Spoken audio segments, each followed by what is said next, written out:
Okay. We made it to the official starting point of the HexaTrek. Ava said this is a new mailbox. We have Casper here. She's hiked the PCT. Ava, Philippe, do you mind?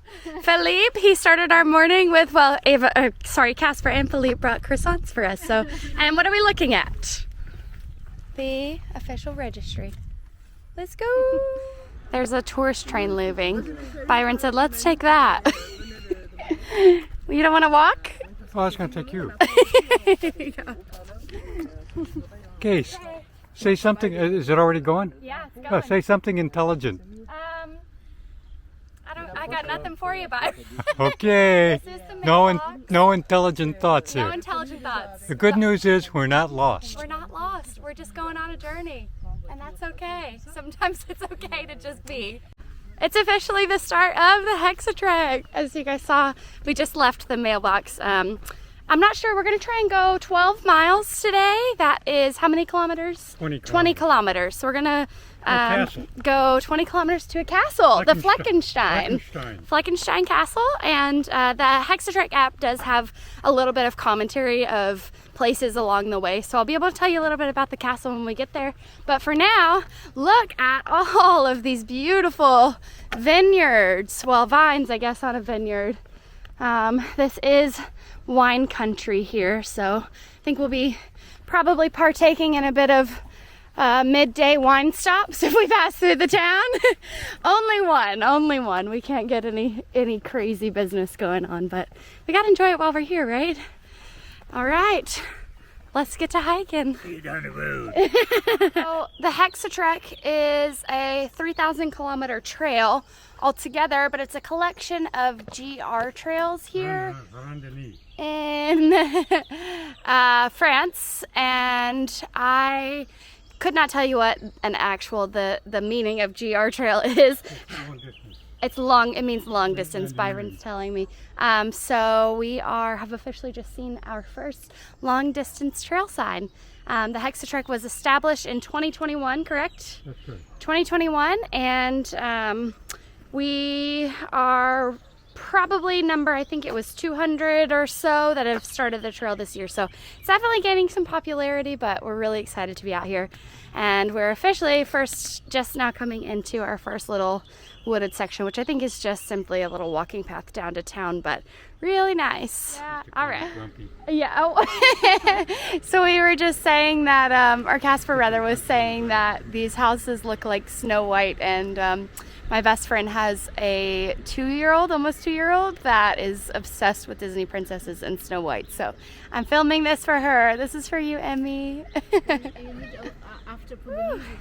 Byron and I, because the store was closed yesterday for the holiday, a national holiday, is the Ascension Day. We couldn't get our gas yesterday, so we went to town from the start of the trail on the HexaTrek and then took a little side quest to go get some gas. We did have to walk about a mile out of our way, but that's okay. We got it, and now we've got some coffee, and we are heading back to town.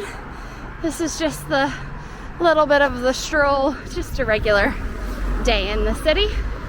We will hopefully be back in about another half mile. See if we pass Eva again. She was at the train station picking up another hiker that's probably gonna start today.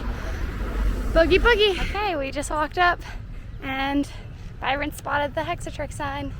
So these are gonna be like our blazes for the route. So not quite as frequent as if we were just hiking on the AT. They're working on it. But they're working on it. Again, it's a newer trail, so it's nice to see. We find ourselves in Vineyard Land. We've just stepped off of the concrete, and it feels so good to hear that crunch. Crunch, crunch, crunch, crunch. That is something that I miss whenever I'm flying in the plane. Beautiful. What a lovely day. Gorgeous. We've got Weisenberg down there, and I'm sure another town over. I just don't quite know the name of it. And all of the mountains and farms and green, and oh, I'm just so happy to be here. And to be sharing it with you all. I'm with Byron back there. I think he's recording too.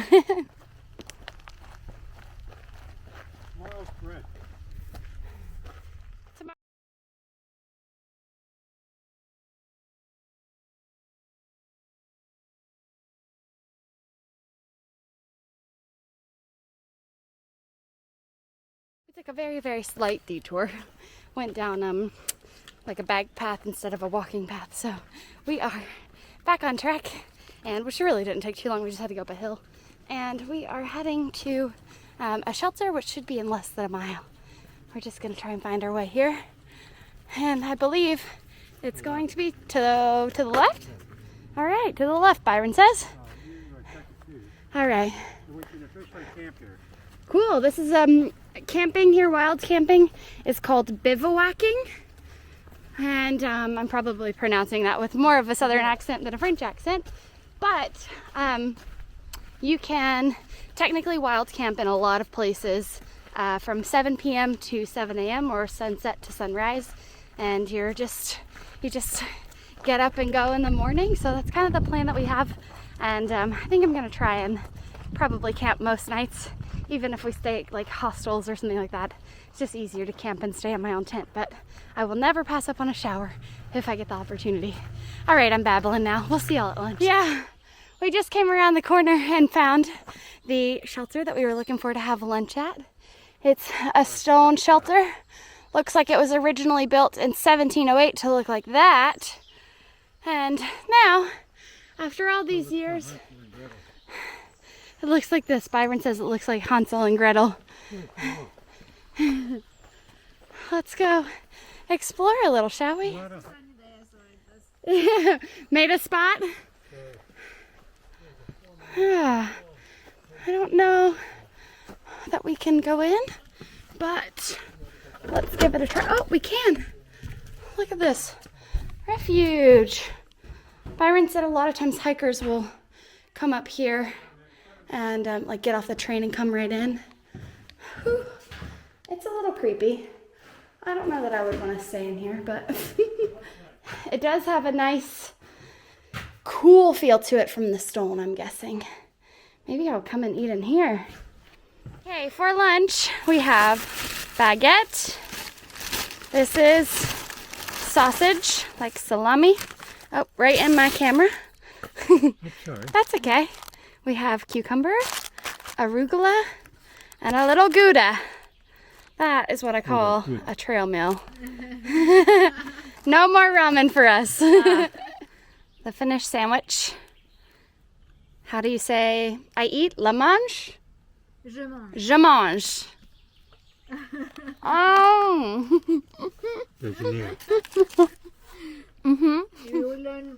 All right, well, we just finished up lunch.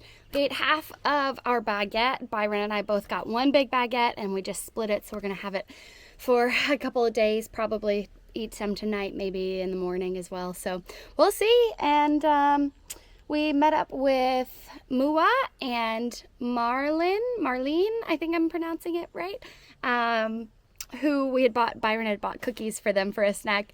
They were coming in a little later than us, and Ava gave it to them. We also ran back into Casper, or Sveta, and had some lunch, and we sat here and talked and caught up. And it's like one of my favorite parts about the trail community is just everybody's so nice and just so like interested in each other's stories, and yeah, it's really cool. So we're gonna get to hiking a little bit further. There's water, I think probably in a mile or so, maybe a little less, and fill up there and keep going. Guys, I found some trumpet flowers. I love these things, they're gorgeous. They're not fully bloomed yet, but so pretty. And look at the view. Oh my goodness. All right, let's boogie. All right, so Byron and I just found our first water source to replenish. This one in the comments, it comes from, it's potable water. It says, "You potable, ooh potable," something like that. Free water available. And it's just a fountain. Okay, I'm gonna babble for a second. I was just talking to Byron, and I said, I keep going back to that moment this morning when we were about to leave, and he said, say something wise. And I couldn't think of anything. And it took me back to a time right before the end of the AT. And it was like a week or so before, and my brain was just quiet. There was just nothing there. And I think maybe that's the wisdom in itself, is like sometimes when you're in the right place, or you feel like you're doing the right thing, or you're almost finished with a really hard challenge, or you do something that drives you or motivates you or that you're passionate about, you just find that quiet, and that's the wisdom. Do things you're passionate about. Anyways, that's me babbling. I'm already on one of my on my thoughts, but I'm really happy to share them with you guys because I think it's really important. So anytime anybody asks me why I like hiking, or why I do these really long, challenging through hikes, or hiking as far as I can, or whatever, that's why. I really enjoy the quiet, the wisdom of nothing. All right, let's keep hiking. Do you hear that?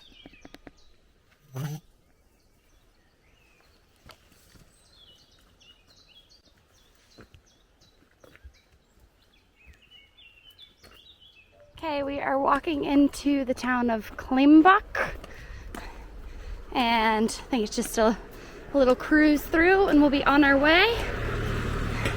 We've got some really cool houses here. Their architecture is just so different than ours, and I love it. So Byron and I, of course, are just like walking along this trail, and there's this lady on the side, and I said bonjour, and she said bonjour, and then next thing I know, she started walking with us, and she did not understand any English, and I did not understand any French. And then Byron said he speaks German or Dutch, and the lady said, oh yeah, I speak Dutch too. And then she was like mixing French and Dutch together, so neither of us really knew what she was saying. But it was a nice, so then she just started walking with us for a few minutes. I think she was just going back to her car, but neither of us really understood what she was doing unless she was just showing us the way. But Byron says she'll have a good story to tell people later on today. This is the walk. Nice and green. Bonjour. A quick passerby there. Byron. Oh, we found another town. Oh, look how cute. We are about 6-ish kilometers away from our destination, which we were going to try and make a restaurant, but I think they close at 5:30, so it's 3:30 now. We're going to do our best. It's like 4.4 miles, but I think there's going to be a lot of climbing, so we'll see what happens. We'll really be excited if they're open and we can get a cola or a fresh meal. Whew. We're taking a 5-minute break. This is such a good look. We're taking a 5-minute break, and Byron is doing his business. I'm putting my feet up the wall. Not an actual wall, obviously. See if I can get you to... Just putting my feet up to restore some blood flow. Doing the yoga things. Feels right. And not a bad view up top. What'd you just say? It's kicking my butt today. It's longer days than I expected. It's supposed to be 12. We're at 15 already. And the day is not done. The day is not done. I'm feeling my 76 years. He's feeling his 76 years, if you couldn't hear that. All right. He is sorry. Yeah. We got up and started moving. We weren't too far from the top of the hill. Now we're just on our way down. And then we're there. We're at the camp. I think we're going to see about camping next to the castle. Or just kind of feel it out when we get down there. Check out our options. Check out our options. All right. Fourth house? Probably. We just made it out to the bottom, and we are in Fleckenstein. We don't quite know what this is. Possibly the restaurant. The EU flag out front. Ah, yeah. And we are. Yeah. Oh, it is. Bonjour. Beautiful. All right, everybody, it is the end of day 1 on the HexaTrek. I just took my braids out, so I'm looking kind of crazy, but that's okay. We are here at the Fleckenstein castle. I didn't really do any exploring of the castle yet. I might run up there in the morning and look at it, but I am beat. We ended up doing 16 miles today with having to get gas and everything, so it was kind of a long day. So yeah, really exhausted, but really still happy to be here and excited to see what tomorrow holds. Positive for the day, making it 16 miles, hiking with Byron, and meeting new friends along the way. Thank you so much for watching. We'll see you tomorrow.